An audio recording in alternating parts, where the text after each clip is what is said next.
एक बार फिर से स्वागत है मेरे वीरों, मेरे जवानों, आपके अपने चैनल गुरु केंद्र में, जिसके अंदर गुरु केंद्र 28 मार्च 2021, जी हाँ 28 मार्च 2021 का ऑफिशियल पेपर लैंसडाउन का लखनऊ का लेकर आया है, जिसे आपने जनरल नॉलेज में हर एक क्वेश्चन को अच्छे से सीखना है, समझना है और एग्जाम में भाई जीतना है, वर्दी हासिल करनी है, वर्दी हासिल करनी है भाई, जरूर करनी है। तो शुरू करते हैं आज का पहला क्वेश्चन। ध्यान से रजिस्टर पेन लेकर बैठें, सीखे समझें और कामयाब बने भाई। 1893 में शिकागो में विश्व धर्म सम्मेलन में हिंदू के रूप में किसे सराहा गया? हिंदू के रूप में किसे सराहा गया भाई?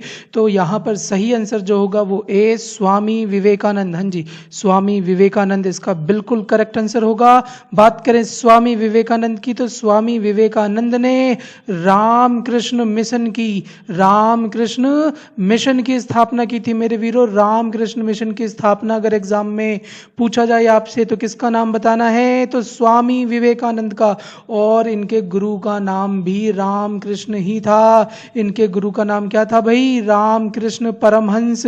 तो स्वामी विवेकानंद के गुरु का नाम क्या था? तो रामकृष्ण परमहंस मेरे वीरों, रामकृष्ण परमहंस याद हो गया होगा। इसी प्रकार गौतम बुद्ध का क्वेश्चन पूछे तो गौतम बुद्ध ने बौद्ध धर्म को, हाँ जी बौद्ध धर्म याद रखें, तो बौद्ध धर्म का इन्हें क्या माना जाता है? संस्थापक। इन्होंने बौद्ध धर्म को बनाया था और इन्हें लाइट ऑफ एशिया से भी जाना जाता है। हाँ जी, लाइट ऑफ एशिया किसे कहेंगे? तो गौतम बुद्ध को। आपके एग्जाम में आया हुआ क्वेश्चन है, नोट करें इसे, एग्जाम में आया हुआ क्वेश्चन है भाई, लाइट ऑफ एशिया किसे कहा जाता है मेरे वीरों? तो गौतम बुद्ध को। और दयानंद सरस्वती के भी दो क्वेश्चन इंपॉर्टेंट में लिखेंगे मेरे वीरों। क्वेश्चन है कि आर्य समाज का संस्थापक कौन? तो आर्य समाज के संस्थापक में नाम लिखेंगे आप किनका भाई? तो दयानंद सरस्वती का। आर्य समाज के संस्थापक कौन? तो दयानंद सरस्वती। और रविंद्रनाथ टैगोर वही हैं जिन्हें नाइटहुड की उपाधि दी गई थी। नाइटहुड की उपाधि किसे दी गई? नाइटहुड की उपाधि मेरे वीरों, तो रविंद्रनाथ टैगोर को। और रविंद्रनाथ टैगोर को नोबेल प्राइज भी मिला हुआ है, याद रखें। और ये पहले ऐसे व्यक्ति हैं, यानी पहले व्यक्ति हैं जो गैर यूरोपीय। और इन्हें किससे सम्मानित किया गया भाई? तो नोबेल प्राइज से। यानी गैर यूरोपीय व्यक्ति, पहले व्यक्ति जिन्हें नोबेल प्राइज से सम्मानित किया गया कौन होंगे मेरे वीरों? तो नोबेल प्राइज से सम्मानित किया गया था रविंद्रनाथ टैगोर को। अगला क्वेश्चन देखें। इसी प्रकार अगला क्वेश्चन है हमारे पास, मिनबक्कम अंतर्राष्ट्रीय हवाई अड्डा कहाँ स्थित है जी? कहाँ स्थित है? तो सही आंसर है इसका चेन्नई। ये चेन्नई में स्थित है। और बात करें भारत की, भारत का सबसे बड़ा हवाई अड्डा कौन सा है भाई? तो भारत का सबसे बड़ा हवाई अड्डा है इंदिरा गांधी। हाँ जी, इंदिरा गांधी, यही नई दिल्ली वाला भाई, नई दिल्ली वाला इंदिरा गांधी अंतर्राष्ट्रीय हवाई अड्डा। क्या है ये? तो भारत का सबसे बड़ा हवाई अड्डा अगर आपसे पूछे तो इंदिरा गांधी अंतर्राष्ट्रीय हवाई अड्डा बताना है मेरे वीरों। डन है? चलिए, कहाँ पर स्थित है? तो नई दिल्ली में लिख लीजिए, नई दिल्ली इसका करेक्ट हो गया। नेक्स्ट क्वेश्चन देखें। नेक्स्ट क्वेश्चन क्या कहता है? क्वेश्चन कह रहा है कर्नाटक के मणिपाल में किस बैंक का मुख्यालय स्थित है? कर्नाटक के मणिपाल में किस बैंक का मुख्यालय स्थित है? तो सही आंसर होगा इसका सिंडिकेट बैंक का मुख्यालय कहाँ पर स्थित है? तो मणिपाल कर्नाटक में स्थित है। डन है? इसी प्रकार कुछ और भी नाम याद रखें, जैसे कि जिसके पीछे ऑफ इंडिया लग गया, वो सब के सब आप टिक कर दीजिए। कहां पर?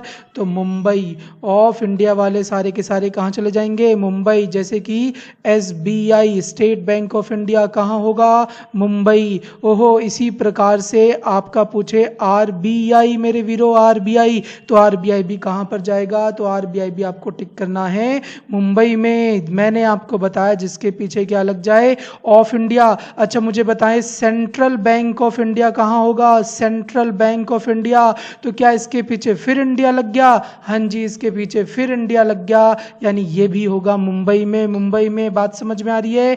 ये भी कहाँ होगा? मुंबई में। और इसी प्रकार HDFC पूछा जाए, IDBI पूछा जाए मेरे वीरो हो, ICICI बैंक पूछा जाए, ICICI बैंक पूछा जाए, या फिर आपसे पूछा जाए एक्सिस बैंक। हाँ जी, एक्सिस बैंक। ये सब के सब, ये सब के सब कहाँ पर है भाई? इनका मुख्यालय कहाँ है? तो सेम मुंबई बताना है, सेम मुंबई। कोई दिक्कत नहीं होनी चाहिए याद करने भाई में, भाई कोई दिक्कत नहीं होनी चाहिए। और 2-3 अलग से बस ध्यान रखिए, 2-3 ध्यान रखिए बस अलग से। अच्छा मुझे बताएं, यूनियन बैंक ऑफ इंडिया कहाँ होगा? ओहो भैया जी, ओहो भैया जी, इसमें भी तो ऑफ इंडिया ही आ रहा है ना, तो मुंबई ठोक दे, मुंबई ठोक दीजिए। आंसर बिल्कुल सही होगा। कुछ अलग से, जैसे कि PNB लिख लीजिए, पंजाब नेशनल बैंक। हाँ जी, पंजाब नेशनल बैंक, या फिर पंजाब नेशनल सिंध बैंक, सीधे सीधे PNB लिख लीजिए। PNB जो है ये कहाँ पर है? न्यू दिल्ली में मेरे वीरो। PNB कहाँ है? न्यू दिल्ली में। कैनरा बैंक अलग से लिख लीजिए। कैनरा बैंक अगर पूछा जाए तो कैनरा बैंक जो है ये बेंगलुरु में। कहाँ है ये? तो बेंगलुरु में, याद रहेगा। और एक लास्ट लिख लीजिए, कॉरपोरेशन बैंक। इसके अलावा बहुत कम ही क्वेश्चन पूछे जाएंगे आपसे। कॉरपोरेशन बैंक कहाँ है? तो कॉरपोरेशन बैंक जो है ये मंगलुरु, मंगलुरु में। कहाँ पर है? मंगलुरु में, जो कि कहाँ पर है? कर्नाटक। मंगलुरु यानी कर्नाटक में। डन हो गई बात। ये 3 अलग से याद रखें, बाकी जिसके पीछे ऑफ इंडिया लग गया वो सब का सब मुंबई, वो सब का सब मुंबई मेरे वीरो, सब का सब मुंबई। आगे देखें, अगला क्वेश्चन कहता है कि निम्नलिखित में से कौन सा राज्य गौतम बुद्ध के जीवन से जुड़ा है? तो गंधार गलत है, मगध गलत है, अवंती गलत है। सही आंसर बी है, बी कौशल। बहुत कम जनों को पता है, स्टार लगा कर लिखें भाई, स्टार लगा कर लिखें। कौशल, कौशल, कौशल से इनकी मौसी, हाँ जी इनकी मौसी महामाया, महामाया जो थी, जो इनकी मौसी थी, जिन्होंने इनका पालन पोषण किया था। अरे बाबा, माता की मृत्यु तो 7वें दिन ही हो गई थी, इनका पालन पोषण जिसने किया था वो मौसी ने किया था, महामाया ने किया था, और वो कौशल वंश से संबंधित थी, यानी कौशल। टिक करें यहाँ पर, डन है। और साथ ही साथ एक और लिखें भाई, ये भी लिख लें कि यहाँ पर गौतम बुद्ध का जन्म पूछा जाए तो जन्म में आपको नाम बताना है लुम्बिनी मेरे वीरो। जन्म में नाम क्या बताएंगे? लुम्बिनी। ज्ञान पूछा जाए, ज्ञान, ज्ञान, ज्ञान, ज्ञान की प्राप्ति कहाँ हुई थी? तो जवानों, ज्ञान की प्राप्ति हुई थी बोध गया में। पहला उपदेश, पहला उपदेश मेरे वीरों, पहला उपदेश कहाँ दिया था? तो पहला उपदेश दिया था सारनाथ में। और एग्जाम में पूछे सबसे अधिक उपदेश भी कहाँ दिए? तो भैया सारनाथ में ही सबसे ज्यादा उपदेश दिए हैं, और पहला भी सारनाथ में। डन है। और मृत्यु पूछे, मृत्यु, तो मृत्यु में नाम बताना है आपने कुशीनगर। मृत्यु कहाँ पर? कुशीनगर। डन है। चलिए इसे भी नोट करके लिखा जाए और अगला बढ़ा जाए भाई, अगला बढ़ा जाए मेरे वीरों। वह वायु जिसमें पूरी क्षमता, वह वायु जिसमें पूरी क्षमता में नमी होती है। तो बाबा पूरी क्षमता में नमी होती है यानी इसमें 100% आर्द्रता होगी। आर्द्रता यानी नमी। तो ऐसी वायु को संतृप्त वायु कहते हैं। क्या कहते हैं? संतृप्त वायु। और 2 बातें स्टार लगाकर लिख लिया जाए भाई, हो स्टार लगाकर लिख लिया जाए कि भैया आर्द्रता मापने का यंत्र क्या है? तो आर्द्रता मापने का जो यंत्र है ना वो है हाईग्रोमीटर। कौन सा है बोलो वीरो? ग्रो जी, हाँ जी हाईग्रो। ध्यान रखें, हाईग्रोमीटर याद रहेगा। और किसी ने गलती से गलत याद कर लिया, किसी ने गलती से हाइड्रो याद कर लिया तो वो धप्पा हो जाएगा भाई, धप्पा हो जाएगा। हाइड्रोमीटर, ड्रो हो, ड्रो अगर ग्रो है तो आर्द्रता है, और ड्रो है ड से डमरू वाला ड्रो है, तो वहां पर ये आपका, वहां पर ये घनत्व मापने के काम आता है। तरल या फिर द्रव्य का क्या मापेगा भाई? घनत्व।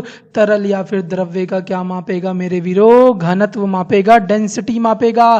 तो डेंसिटी के लिए ड से ड, हाइड्रो में ड आ रहा है, ड से ड याद रखें, हो जाएगा याद? बिल्कुल हो जाना है, अब गलत नहीं होगा एग्जाम में। आगे देखें, निम्नलिखित में से कौन धौलाधर श्रेणी की एक महत्वपूर्ण जनजाति है? धौलाधर श्रेणी जो है ये आपकी पड़ गई कहां पर भाई? तो जम्मू कश्मीर और हिमाचल प्रदेश के पास। और हिमाचल प्रदेश और जम्मू कश्मीर के पास जो जनजाति पाई जाती है उसमें एक बड़ी फेमस जनजाति है भाई, कौन सी? तो वहां पर लिखेंगे आप नाम, गद्दी जनजाति। गद्दी जनजाति जो कि कहां पर बताया मैंने, कहां पर मेरे वीरों? जम्मू कश्मीर और हिमाचल प्रदेश।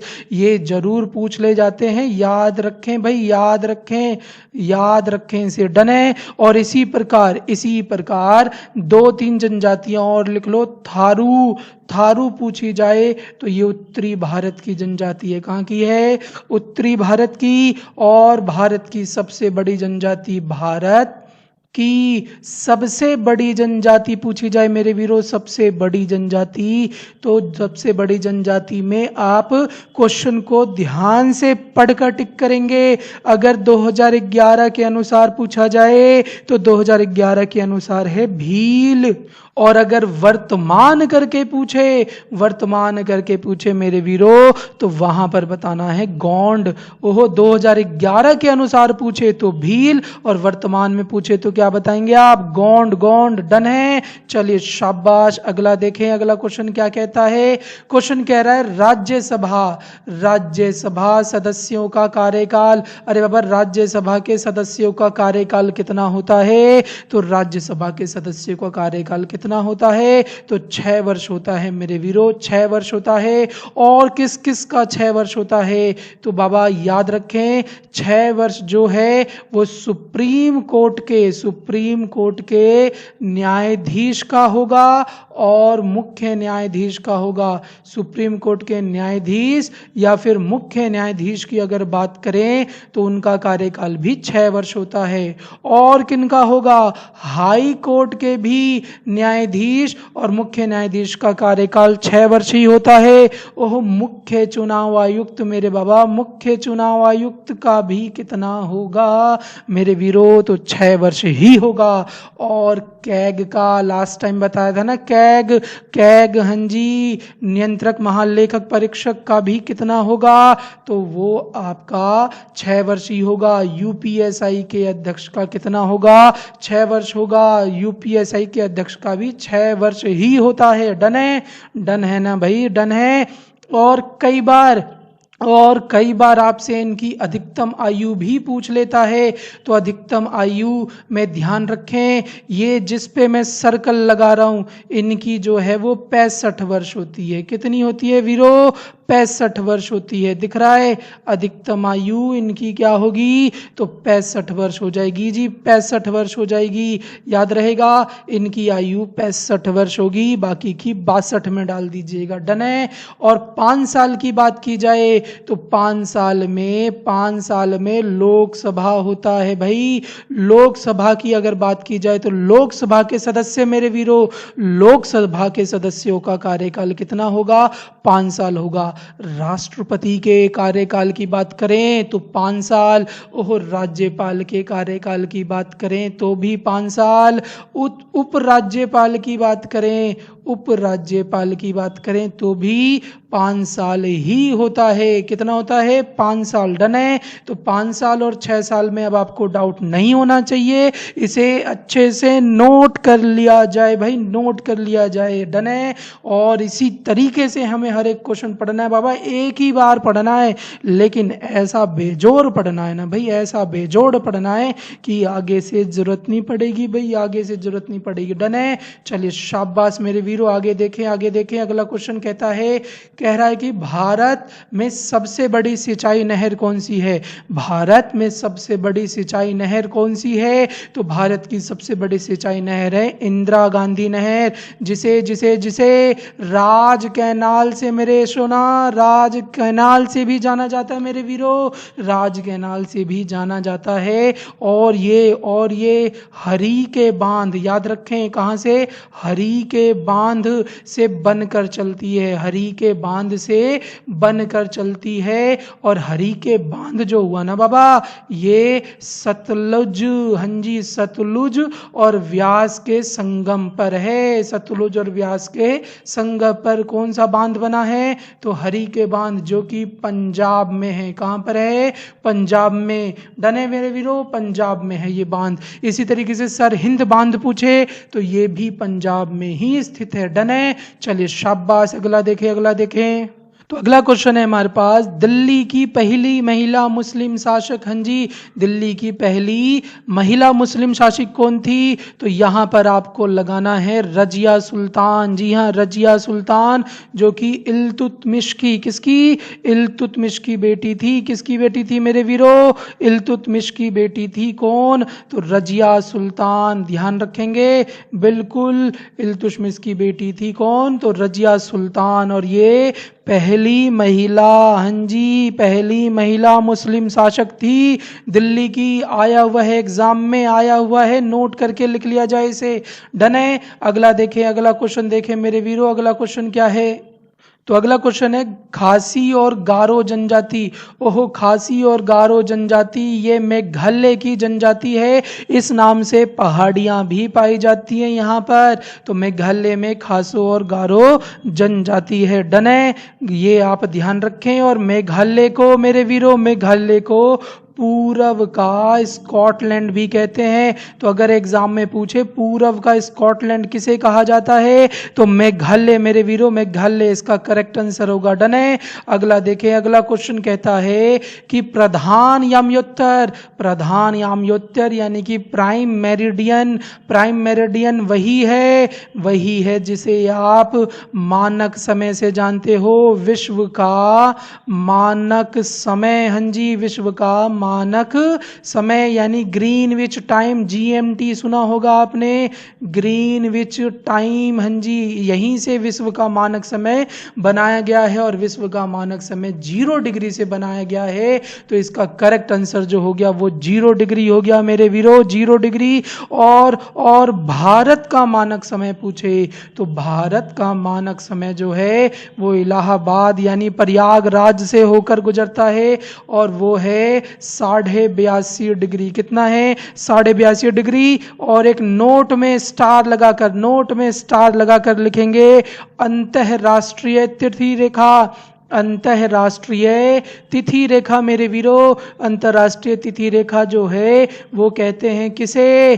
तो 180 डिग्री को वीरों, 180 डिग्री को अंतरराष्ट्रीय तिथि रेखा से भी जाना जाता है। डन है, चलिए शाबाश। अगला देखिए अगला क्वेश्चन मेरे वीरों। हर एक क्वेश्चन को बेहतरीन तरीके से सीखते हुए चलना है और इस प्रकार आगे बढ़ना है कि भैया आपकी वर्दी, आपका जुनून, आपका जोश आपके जब शरीर पर आएगा ना भाई तो छा जाओगे भाई, छा जाओगे। डन है, चलिए शाबाश। अगला देखें, कंबाला दौड़ एक पारंपरिक भैंस दौड़ है। कंबाला दौड़ एक पारंपरिक भैंस दौड़ है। अभी चर्चे में भी था, ये याद है ना? हाँ जी, बिल्कुल याद है जी, याद है गुरु जी, बिल्कुल याद है। कंबाला दौड़ एक पारंपरिक भैंस दौड़ था जिसका आयोजन कौन करता है? तो इसका करेक्ट आंसर लिख लीजिए भैया, कर्नाटक करता है। कौन करता है? तो कर्नाटक करता है। और साथ ही साथ कुछ अलग से भी ध्यान रखें, जैसे कि ओनम जो है वो कहाँ मनाया जाता है? तो ओनम जो है वो केरल में मनाया जाता है। पोंगल पूछे, पोंगल कहाँ मनाया जाता है? तो पोंगल जो है वो तेलंगाना में मनाया जाता है। कहाँ पर? तो तेलंगाना में। इसी प्रकार जी रथ यात्रा पूछी जाए आपसे तो रथ यात्रा जो है ये ओडिशा में रथ यात्रा जो निकलती है ना भाई ओडिशा में। और हॉर्न बिल पूछे, हॉर्न बिल पूछे तो हॉर्न बिल लिख लेना नागालैंड। ये कुछ फेमस हैं, इन्हें ध्यान रखें, ये सब एग्जाम में अक्सर दिख जाते हैं वीरो, अक्सर दिख जाते हैं। डन है, चलिए अगला देखें, अगला देखें वीरो, अगला क्वेश्चन। भारत, भारत में सबसे महत्वपूर्ण यूरेनियम खादान, भारत में सबसे महत्वपूर्ण यूरेनियम खादान कौन सी है? तो सही आंसर इसका होगा डी, यानी जादूगोड़ा। जादूगोड़ा जो है भारत में सबसे महत्वपूर्ण यूरेनियम खादान है। अरे बाबा इतना महत्वपूर्ण कि अगर आपसे एग्जाम में पूछे ना कि भारत की पहली यूरेनियम खादान कौन सी है, तो भारत की पहली यूरेनियम खादान में यही नाम बताना है। बता देंगे ना भाई कौन सी है? तो जादूगोड़ा, जादूगोड़ा जो कि कहां पर स्थित है? तो झारखंड मेरे वीरों, कहां पर है? झारखंड में। डन है, चलिए शाबाश शाबाश। अगला क्वेश्चन, लाल बहादुर, लाल बहादुर शास्त्री राष्ट्रीय प्रशासन अकादमी कहाँ स्थित है? लाल बहादुर शास्त्री, ये वही अकेडमी है भाई जहां पर आईएएस, याद है ना भाई, आईएएस की ट्रेनिंग चलती है। कहां पर है ये? तो ये मसूरी में। कहां पर? मसूरी में स्थित है। मसूरी यानी कि उत्तराखंड में स्थित है। कहां पर? तो उत्तराखंड में। इसी प्रकार से आईपीएस का पूछे, आईपीएस का पूछे मेरे वीरों, तो आईपीएस का होता है सरदार वल्लभ भाई पटेल, सरदार वल्लभ भाई पटेल। साथ में बोले सरदार वल्लभ भाई पटेल। कहां पर है ये सरदार वल्लभ भाई पटेल? राष्ट्रीय पुलिस, पूरा नाम लिख लीजिए, राष्ट्रीय पुलिस अकादमी कहां पर है ये? तो ये जो आपकी अकादमी हुई सरदार वल्लभ भाई पटेल अकादमी, ये हैदराबाद में स्थित है। कहां पर स्थित है मेरे वीरों?